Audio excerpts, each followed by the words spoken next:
dunia ini banyak sekali terjadi perbuatan-perbuatan sadis. Tanpa kita sadari, mungkin kita sudah pernah melakukan perbuatan-perbuatan tersebut. Saya membaca dalam berita tentang ditemukannya mayat manusia yang dicincang-cincang seperti berkedel, lalu dimasukkan dalam kotak kardus dan dibuang di tepi jalan raya. Kemudian ada pula seorang ibu muda yang menyilet leher ketiga anaknya. Kemudian ia juga menyilet lehernya sendiri. Entah perbuatan sadis itu tergerak oleh apa, entah karena himpitan ekonomi dan lain sebagainya. Pokoknya banyak sekali perbuatan sadis yang terjadi di dunia ini, baik terhadap manusia dengan sesama manusia, manusia dengan hewan, dan manusia dengan tumbuh-tumbuhan. Sekarang, baiklah, akan aku ceritakan padamu bagaimana tindak kejahatan yang menurutku sadis yang pernah aku alami. Kau boleh menuduhku pengecut, tapi nyatanya aku memang bukan seorang pahlawan yang harus menolong semua orang. Begini ceritanya. Pada waktu itu memasuki musim liburan. Saat itu suasana kota sangatlah sepi. Tidak ada orang yang berlalu lalang ke sana kemari. Di situ hanya ada aku dan seorang wanita muda yang sedang duduk di halte bis. Tentu saja kami berdua sedang menunggu bis datang. Aku melihat secara rinci penampilan wanita itu.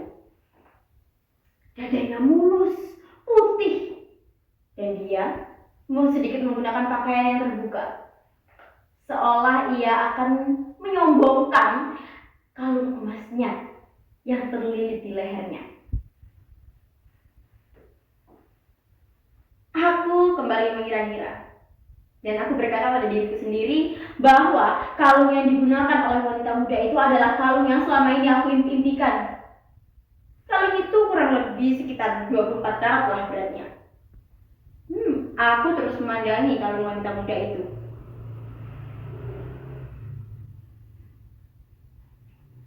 Hingga tak lama kemudian datanglah dua orang laki-laki dari gang sempit menghampiri kami berdua. Gelagatku pun berubah. Aku mulai ketakutan. Aku menyangka dan aku mengira bahwasannya laki-laki itu sepertinya bukan orang baik. Sepertinya dia akan menyelakaiku dan wanita muda di sebelahku ini. Tapi berbeda halnya dengan wanita muda di sebelahku ini. Dia seolah tampak tenang. Dia tidak memperhatikan kedua lelaki itu. Dan dia tetap duduk di halte bis. Berbeda dengan aku, wajahku sudah pucat dan sangat ketakutan. Ternyata dugaanku sangat benar. Kedua lelaki itu menghampiri wanita muda dan menjambret kalung yang ada di lehernya. Tapi wanita muda itu sama sekali tidak berteriak akan hal itu. Dia sama sekali tidak merasa ketakutan. Sampai akhirnya kedua laki-laki itu berlari pergi memasuki gang lagi.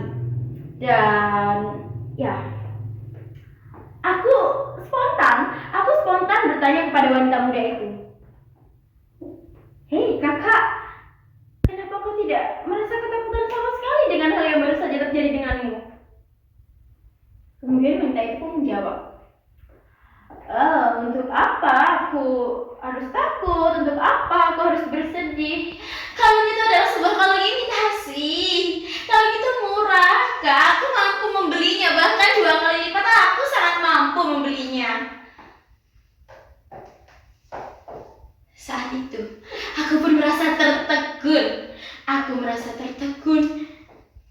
Dan aku berbicara pada diriku sendiri, berani-beraninya kakak ini menipu seorang preman. Kami pun kembali untuk menunggu bis datang. Tak lama kemudian, hal yang paling aku takutkan, dua lelaki itu kembali lagi menghampiri kami. Ia menyeret tangan wanita muda itu. Lalu lelaki dua itu berkata, Hei wanita muda, berani-beraninya kau membohongiku dan kawanku ini. Kalung apa yang kau berikan? Ini hanyalah kalung imitasi. Wanita muda pun menjawabnya dengan santai. Preman bodoh, preman pengecut. Dan aku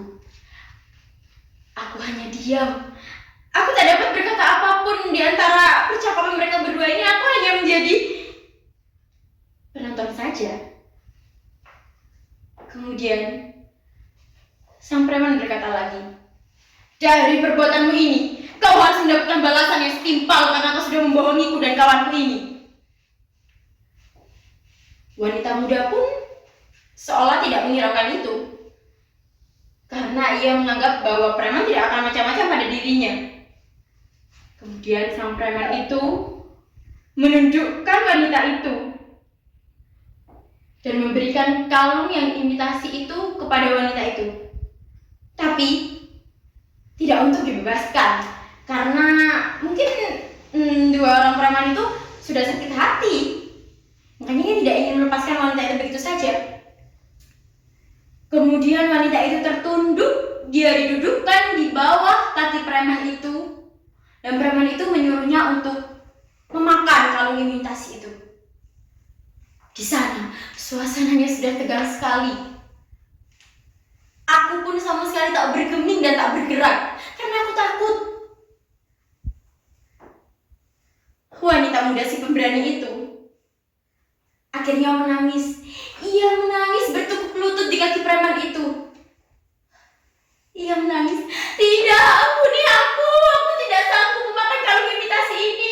Ampunin aku, Pak, ampunin aku. Dia berkata seperti itu. Tapi mungkin karena keresahan hati si preman itu tak memaksa untuk menelan kalung itu. Preman kembali berkata, cepat telan kalung itu, cepat. Kalau kau tidak menelannya, aku akan mengorek lehermu. Dengan sangat terpaksa, wanita muda itu menelan kalung imitasinya. Ia menelan, bayangkan saja teman-teman. Mungkin itu sangat menyakitkan. Setelah preman memastikan bahwa kalung-kalung itu benar tertelan oleh wanita muda itu, preman itu pergi tanpa sepatah kata pun. Dan kalian tahu, aku di sana hanya bisa melihat wanita muda itu menangis sambil menelan kalung imitasinya. Dan aku mencari pertolongan kepada sekitar. Aku berteriak, tolong, tolong, tolong. Dan kemudian banyak orang yang berkumpul, dan ia menolong wanita muda itu. Begitulah kisah perbuatan sadis yang aku alami, teman-teman. Kalian boleh mengatakan bahwa aku seorang pengecut? Silahkan saja.